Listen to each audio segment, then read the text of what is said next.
பிஸ்மில்லாஹிர் ரஹ்மானிர் ரஹீம். நஹ்மதுஹு நுஸல்லி அலா ரசூலில் கரீம். அளவற்ற அருளாளனும் நிகரற்ற அன்புடையவனுமாகிய அல்லாஹ்வின் திருநாமத்தால் ஆரம்பம் செய்கிறேன். புகழ் அனைத்தும் இறைவனுக்கே. சாந்தியும் சமாதானமும் எம்பெருமானார் ஸல்லல்லாஹு அலைஹி வஸல்லம் அவர்கள் மீதும் அவர்கள் குடும்பத்தார் மீதும் தோழர்கள் மீதும் நல்ல அடியார்கள் மீதும் நம் யாவர் மீதும் உண்டாவதாக. அல்லாஹ்வின் நல்லடியார்களே, அஸ்ஸலாமு அலைக்கும் வரஹ்மத்துல்லாஹி வபரகாத்து. அல்ஹம்துலில்லாஹ், அல்லாஹ்வுடைய மிக பெரும் கருணை, இன்று முஸ்லீம் மேரேஜ் அட்வைசரி கவுன்சில் நடத்தப்பட்டு முடிவு பெற்றிருக்கக்கூடிய இந்த 1 இயர் ஆன்லைன் கோர்ஸ்னுடைய பட்டமளிப்பு, அதாவது சனது வழங்கும் விழா. பட்டமளிப்புன்னு சொல்ல முடியாது, ஏன்னா டிகிரி வாங்கலை, நீங்களாம் சர்டிஃபிகேட் தான் கொடுக்குறோம். அதனால் சர்டிஃபிகேட் வழங்கும் விழா சிறப்பாக நடந்துகிட்ருக்கு. உண்மையிலே இது ஒரு பெரிய achievement. It's a great milestone நம்ம முஸ்லீம் மேரேஜ் அட்வைசரி கவுன்சிலில்.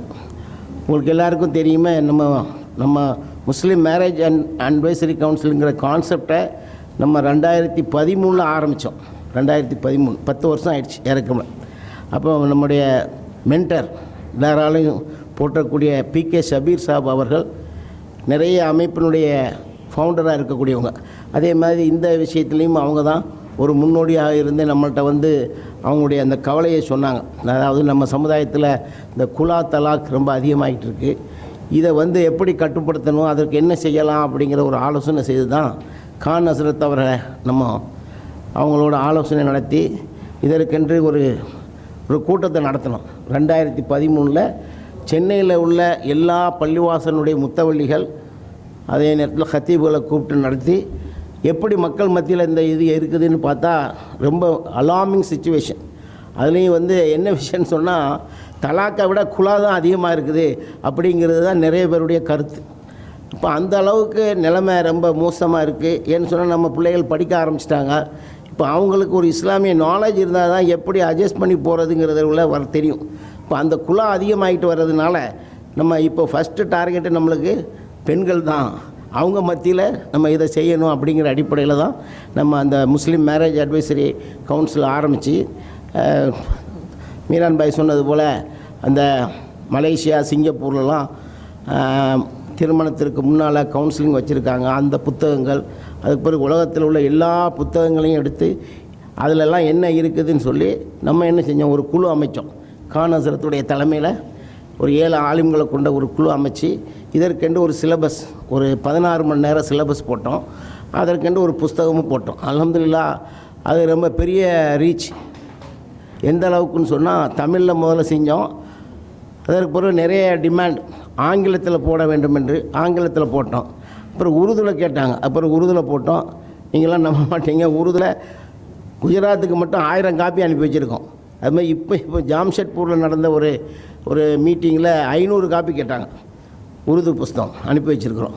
ஆக இன்றைக்கு இந்தியா பூரா இந்த பாடத்திட்டம் ரொம்ப சுலபமாக ஆயிடுச்சு. எந்த அளவுக்குன்னு சொன்னால், ஹாலித் சைஃபுல்லா ரஹ்மான் இன்றைக்கு All India Muslim Personal Law போர்டினுடைய செக்ரட்டரியாக இருக்கக்கூடியவங்க இதை அங்கீகாரம் பண்ணி இன்றைக்கு தெலுங்கானாவில் ஒரு 15 இடத்துல மேரேஜ் அட்வைசரி கவுன்சில் இது ஸ்டார்ட் பண்ணியிருக்காங்க. இந்த வாரத்தில் இந்த நியூஸ் வந்துச்சு. ஆக இன்றைக்கு இந்தியா பூராவுமே இது போயிடுச்சு. அந்த அடிப்படையில் நம்மளும் என்ன பண்ணோம், நிறைய ப்ரோக்ராம் நடத்தணும், அவேர்னஸ் ப்ரோக்ராம் நடத்தணும். அப்புறம் இந்த ட்ரைனிங் தி ட்ரைனர்ஸ் 2 ப்ரோக்ராம் நடத்தியிருக்கோம். அதுலேயே 100 பேர், ஒவ்வொரு ப்ரோக்ராம் 100 பேர். ஆக ஒரு 200 பேரை நம்ம இது வரைக்கும் இந்த விஷயத்தில் ட்ரெயின் பண்ணியிருக்கோம். அவங்களும் ஆங்காங்கே நிறைய பேர் என்ன பண்ணியிருக்கிறாங்க, அவங்க தனிப்பட்ட ரீதியில் கவுன்சிலிங். இப்போ இதையெல்லாம் நம்ம முறைப்படுத்தி அவங்கள எல்லாத்தையும் நம்ம ஒரு இதாக சேர்க்கலையே தவிர, பட் நிறைய இடத்துல இந்த வேலை ஒரு இதாக நடந்து கொண்டு தான் இருக்கிறது. அதே நேரத்தில் இன்னும் கொஞ்சம் வீரியமாக செய்யணும் அப்படின்னு சொல்லி செய்யும்போது தான் அந்த கோவிட் வந்துருச்சு. மெட்ராஸில் நிறைய பள்ளிவாசலில் நம்ம என்ன செஞ்சோம், ஒரு 1 ஃபுல் டே நடத்தினோம். மக்கா மஸ்ஜிதில் நடத்தினோம். நிறைய பள்ளிவாசலில் அந்த ப்ரீ மேரிட்டல் கவுன்சிலிங் கோர்ஸ் நடத்தினோம். இந்த அளவில் இது கொரோனா வந்ததுனால ஒரு தொய்வு விழுந்துச்சு. இப்போ ரீஸ்டார்ட் பண்ணணும். இதுக்கு மத்தியில் தான் சகோதரர் மீரான் சாப் அவர்கள் சொன்னது போல், நாங்கள்லாம் இந்த ஸ்காலர்ஷிப் கொடுக்க போகும்போது, இந்த பிள்ளைகளுடைய இதை பார்க்க போகும்போது 600க்கு ஏன்னா நாங்கள் IDBயில் கொடுக்குறது எப்படின்னு சொன்னால், 80 மார்க்கு மேலே எடுத்தவங்களுக்கு தான் ஸ்காலர்ஷிப்பு. அதாவது அவங்களுடைய டோட்டல் மார்க்ஸில் அதுக்கப்புறம் நாங்கள் என்ன வச்சுருப்போம், ஒரு க்ரைட்டீரியா 10 மார்க்கு அவனுடைய ரிலீஜியஸ் நாலேஜ், 10 மார்க்கு அதாவது கம்யூனிட்டி கமிட்மெண்ட், 10 மார்க்கு அவங்களுடைய ஃபேமிலி எக்கனாமிக்கல் கண்டிஷன், அதாவது வருமான அது எப்படி இருக்குது. அந்த 10 மார்க் அந்த ரிலீஜியஸ் இதில் நம்ம கேள்வி கேட்டால் நீங்களாம் நம்ப மாட்டீங்க. நம்ம இத்தனை அமைப்பு இருக்குது, இவ்வளோ வேலை செய்கிறோம், இப்போவும் 70% 100 பேர் வந்தால் 70 பேருக்கு சூறாக்கள் தெரியல, சில பேர் களிமாவே தெரியல, அந்த அளவுக்கு மோசமாக இருக்காங்க. இல்லாட்ட அர்த்தம் கூட தெரிய மாட்டேங்குது. இப்போ அவங்க கேட்டால் அவங்க எல்லோரும் பாவமாக தான் இருக்குது, எங்களுக்கு தெரியும் மறந்து போச்சு அப்படிங்கிற மாதிரி தான் சொல்கிறாங்களோ, எல்லாம் தெரிய மாட்டேன்னு சொல்ல மாட்டுறாங்க. இப்போ அந்த அளவுக்கு நிலைமை ரொம்ப மோசமாக இருந்ததுனால நம்ம என்ன பண்ணோம், இந்த இஸ்லாமிய நாலேஜையும் சேர்த்து கொடுக்கணும். வெறும் ப்ரீ மேரிட்டல் கவுன்சிலிங் மட்டும் கொடுத்தா போதாது. அதனால் பேசிக் இஸ்லாமிக் நாலேஜெலாம் சேர்த்து கொடுக்குற மாதிரி ஒரு கோர்ஸ் நம்ம ரெடி பண்ணுவோன்னு சொல்லி தான் ஒரு 1 இயர் கோர்ஸை ரெடி பண்ணோம். ஆக்சுவலாக இது வந்து ஆஃப்லைனில் நடத்துறதுக்கு தான் நம்ம கோடம்பாக்கத்தில் எல்லாமே ஆஃபீஸ்லாம் எடுத்து 30 பேர் உட்காந்து கிளாஸ் நடத்துகிற மாதிரி எல்லாம் ஏற்பாடு பண்ணோம். ஆனால் ஆஃப்லைனில் நேரில் வந்து படிக்கிறதுக்குள்ள மக்கள் ஆர்வம் ஏன் காமிக்கலைன்னு சொன்னால், இந்த கோவிட்னால மக்கள் மாறிட்டாங்க. எல்லாருமே இப்போ வந்து ஆன்லைனில் தான் கோர்ஸ் நடத்துகிறதுல அவங்க அதில் தான் விருப்பம் அதிகமாக காட்டினாங்க. அதனால் நம்மளுக்கு நிறைய நம்ம 2 இதுவும் போட்டு விட்டோம், ஆஃப்லைன் ஆன்லைன். ஆக ஆன்லைனில் தான் 50 பேர் அப்ளை பண்ணாங்க. அதோடு சரி, அதற்கென்று ஒரு சிலபஸ் கமிட்டி அகெயின் நம்ம கான் ஹசரத் தலைமையில் தான், என்ன அவங்க தான் எங்களுக்கு இந்த மாதிரி விஷயத்தில் பென்டர். என்ன அவங்க ஒரு மாஷா அல்லாஹ் ஒரு 10-20 வருஷம் அவங்களுடைய இந்த பணியில் ஆசிரியர் பணியில் பாக்கியாத்து சாலையில் இருந்தாங்க. அதுக்கப்புறம் எழுத்து பணியில் இருந்தாங்க. அதுக்கப்புறம் இந்த டிரான்ஸ்லேஷன் இப்னு கதீர் அப்படிங்கக்கூடிய பெரிய தஃப்சீர் அதனுடைய டிரான்ஸ்லேஷன் அவங்க டீம் தான் பண்ணியிருக்கு. அப்புறம் புகாரி, முஸ்லீம், திருமதி, அப்புறம் இப்போ நாங்கள் எல்லோரும் சேர்ந்து ஆலிம் பப்ளிகேஷன் மூலமாக முஸ்னத் அஹமதை டிரான்ஸ்லேட் பண்ணியிருக்கிறோம். அதுலேயும் அவங்க தான் இருக்கிறாங்க. அவங்க எப்படின்னா ஒரு மாடரேட் திங்கர், எல்லாராலையும் ஏற்றுக்கொள்ளப்பட்ட ஒரு அறிஞர்ங்கிற அடிப்படையில் அவங்க தலைமையில் இந்த வேலைகள்லாம் எடுத்து செஞ்சோம். அதுக்கு அல்ஹம்துலில்லாஹ் சித்தில் அரிஃபா சகோதரி அவங்க எப்படின்னா மதரசா, எங்கள் மதரசாவில் நாங்கள் சித்திகா பட்டம் கொடுக்குறோம். அதாவது ஐஷா சித்திகா கேர்ள்ஸ் இஸ்லாமிக் காலேஜ்னு சொல்லி காயல்பட்டில் வச்சுருக்கோம். அங்கே சித்திகா முடிச்சுட்டு காலேஜுக்கே போகாமல் பிஹெச்டி வரைக்கும் முடிச்சிட்டாங்க. நேராக யூனிவர்சிட்டியில் போய் பிஹெச்டி முடிச்சிட்டாங்க. இது ஒரு பெரிய அச்சீவ்மெண்ட் அல்ஹம்துலில்லாஹ். நிறைய புக் எழுதியிருக்கிறாங்க.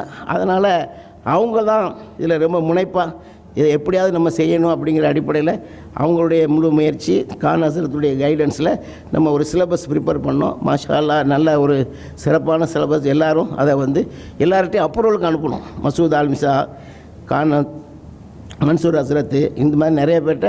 ஏன்னா நம்ம வந்து சமுதாயத்தில் ஒரு இது செய்ய போகும்போது எல்லா மக்களாலும் அது ஏற்றுக்கொள்ளக்கூட்ட ஒரு இதாக இருக்கணும். அதற்காக வேண்டி பல பேருடைய அந்த முத்திரை இருக்கு இல்லையா, அந்த முத்திரை ரொம்ப அவசியமாக இருக்குது. அதனால் அவங்ககிட்டலாம் அப்ரூவல் வாங்கி தான் இதை ஸ்டார்ட் பண்ணோம். மாஷா அல்லாஹ் இது ஒரு பெரிய முயற்சி. ஏன்னா டெய்லி வாரத்தில் 4 நாள் 2 மணிலேருந்து 5 மணி வரைக்கும் இருக்கிறதுங்கிறது பெரிய, ஏன்னா அது வந்து எல்லாருமே தூங்குகிற டைம், ரெஸ்ட் எடுக்கிற டைமில் அவங்க மாஷா அல்லாஹ் பிள்ளைகளும் சரி டீச்சர்ஸும் அந்த டைம் அவங்களுடைய அது ஒரு பெரிய தியாகம் தான் சொல்லணும். ஏன்னா ஒரு வருஷமாக திங்கள், செவ்வாய், புதன் வேலை 2 to 5 வந்து ஃபுல்லாக அந்த இதில் அட்டன் பண்ணி இன்றைக்கி வந்து முழுமையாக 50 பேர் சேர்ந்தாங்க. 25 பேர் தான் முழுசாக முடித்து இப்போ சனது வாங்குகிறாங்க. இதுக்கு ஒரு காரணம் இருக்குது. நான் வந்து ஐஷா சித்திகாவில் நாங்கள் 3 வருஷ கோர்ஸுக்கு ஸ்டூடெண்ட்ஸை அப்போ என்ரோல் பண்ணுறோம். ஆனால் 3ஆவது வருஷத்தில் பார்த்திங்கன்னா 30 பேர் தான் இருப்பாங்க. ஒன்லி 30% தான் நம்மளுக்கு ரிட்டன்ஷன் பண்ண முடியும். 100 பேர் சேர்ந்தால் 30 பேர் தான் கடைசியில் தேடுறாங்க. அப்படின்னா அங்கேயே வந்து நம்ம இந்த ஒரு ஆலோசனையை வச்சேன், 1 இயர் கோர்ஸ் ஸ்டார்ட் பண்ணுவோன்னு சொல்லிட்டு. அவங்களாம் அதற்கு ஒத்துழைக்கலை. ஏன்னு சொன்னால் அந்த மெயின் கோர்ஸ் 3 வருஷம் வந்து அதற்கு வந்து மக்கள் வரவே மாட்டாங்க. அப்படிங்கிற அடிப்படையில் நம்ம என்ன செய்யணும், ஆயிஷா சித்திகாவில் ஸ்டார்ட் பண்ணலை, அதோடு நம்ம இங்கே ஸ்டார்ட் பண்ணுவோம் முஸ்லீம் மேரேஜ் அட்வைசரி கவுன்சில் மூலமானு சொல்லி தான் அந்த முயற்சி எடுத்து அல்ஹம்துலில்லாஹ் ஸ்டார்ட் பண்ணி இன்றைக்கி ஒரு நல்ல இதில் சிறப்பாக எல்லாம் முடிஞ்சிருக்கு. இப்போ இதில் வந்து இந்த சிலபஸ் கமிட்டி ஃபார்ம் பண்ணவங்க, அதே நேரத்தில் இந்த டீச்சர்ஸ் அவங்கள பற்றி சொல்லணும். ஏற்கனவே சித்தில் அரிஃபா அவர்களை பற்றி சொல்லிட்டேன். அவங்கெல்லாம் அப்புறம் நம்முடைய உம்மு ஜுபைர் அவங்க எப்படின்னு சொன்னால் இஸ்லாமிக் பிஏஎஸ் இஸ்லாமிக் ஸ்டடீஸ்லேயும் அவங்களுக்கு வந்து பட்டம் வாங்கியிருக்கிறாங்க. அப்புறம் பிஎட்டு, மற்றபடி ஏற்கனவே டீச்சராக இருந்தவங்க. அந்த அண்டர்ஸ்டாண்டிங் குரான்ட்டு ஒரு கான்செப்ட் இருக்குது. அந்த அப்துல் அஜீஸுங்கிறவர் ஒரு சிலபஸ், அதாவது குரானை புரிந்து கொள்வதற்கு அது ரொம்ப சிறப்பாக வந்து இன்றைக்கி 50 நாடுகளில் அந்த சிலபஸ் ஃபாலோ பண்ணப்படுது. அதில் அவங்க பெரிய எக்ஸ்பர்ட். அதனால் அவங்க அந்த இதை எடுத்துக்கிட்டாங்க. ஒரு சித்தில் அரிஃபா வந்து கம்ப்ளீட்டாக தப்சீரு, ஹதீஸு, அதுக்கு ஒரு ஃபிக்கு போன்ற விஷயங்கள் எடுத்தாங்க. என்னுடைய மருமகள் அவங்க வர முடியல, ஸ்ரீலங்காவில் இருக்காப்புல ஷாமிலா, அவங்க வந்து அக்கீதாவும் சீராவும் எடுத்தாங்க. அதேமாதிரி சகோதரி சல்மா அவர்கள் அந்த சைக்காலஜிக்கல் ஆஸ்பெக்ட் உள்ளதெல்லாம் எடுத்துக்கிட்டாங்க. இப்படி எல்லாருமே இருந்துங்க. இப்போ புதுசாக நம்ம 2வது பேட்ச்க்கு இன்னொரு டீச்சரை சேர்த்துருக்கோம்.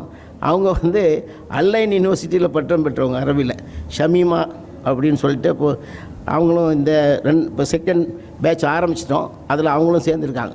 ஆக எல்லாருமே ஒரு தரமான டிகிரி பெற்றவங்க, அதாவது ரெகனைஸ் இன்ஸ்டிடியூஷன்லேருந்து டிகிரி வாங்கின ஆட்கள். அவங்கள வச்சு தான் இந்த இது நடத்துகிறோம். ஏன்னா இதெல்லாம் சொன்னால் தான் இந்த ஒரு கோர்ஸுக்கு ஒரு வேல்யூ இருக்கும்.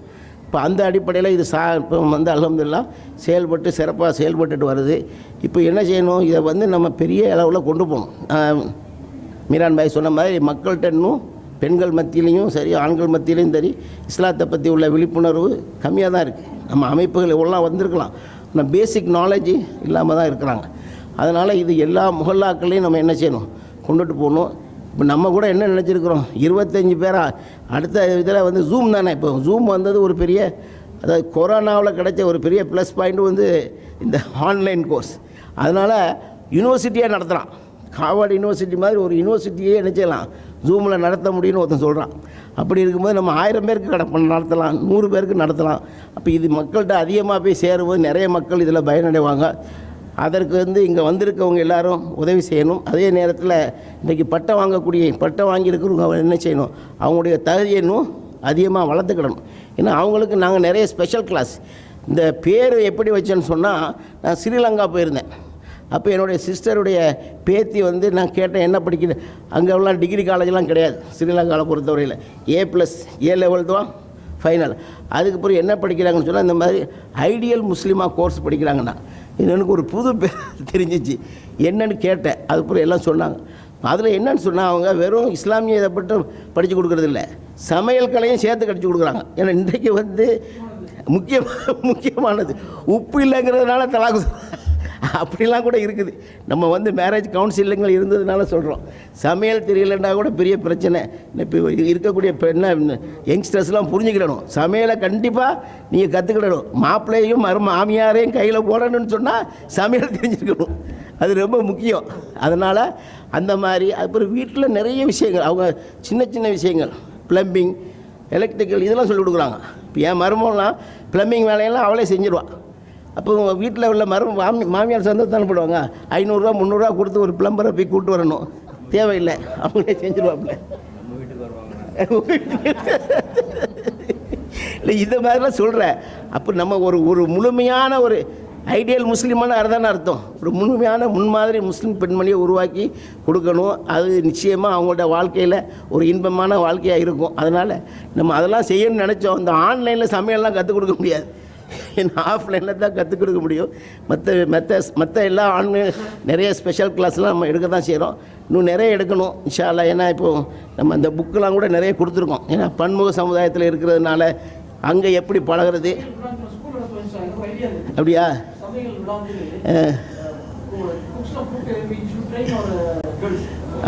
இன்ஷா அல்லாஹ் பண்ணுவோம். ஏன்னா இந்த மாதிரி எல்லா கலைகளையும் நம்ம என்ன செய்யணும், நம்ம பிள்ளைகளுக்கு சொல்லி கொடுக்கணுங்கிறது தான் நம்முடைய விருப்பம். அதனால தான் இதுக்கு வந்து ஐடியல் முஸ்லீமான்னு பேர் வச்சுருக்கிறோம். இன்ஷா அல்லாஹ் இதில் நீங்கள் பயன்பெற்றவர்கள் நீங்கள் கண்டிப்பாக என்ன செய்யணும், நாளைக்கு அல்லாஹ் அவங்கள்ட்ட கேட்பான். ஏன்னா நம்ம படித்த கல்வியை என்ன செய்யணும், அடுத்தவங்களுக்கு கொண்டு சேர்க்க வேண்டியது உங்கள் பொறுப்பு. ஏற்கனவே அங்கே நூறு ஃபாத்திமான்னு சொல்லி எம்ஏஎம் காலேஜினுடைய வந்திருக்கிறாப்புல. நான் சொன்னேன் அடுத்த ஃபங்க்ஷன் வந்து எம்ஏஎம் காலேஜில் தான் வைக்கணும், நீங்கள் அங்கே எல்லா ஏற்பாடும் பண்ணணும்னு சொல்லியிருக்கிறேன். இன்ஷா அல்லாஹ். அப்போ எல்லோரும் இதற்காக ஒத்துழைப்பீங்களா? ஓகே. ஸோ இதோட என்னுடைய உரையை நிறைவு செய்கிறேன். வாஹிரு தஅவானா அல்ஹம்துலில்லாஹி ரப்பில் ஆலமீன்.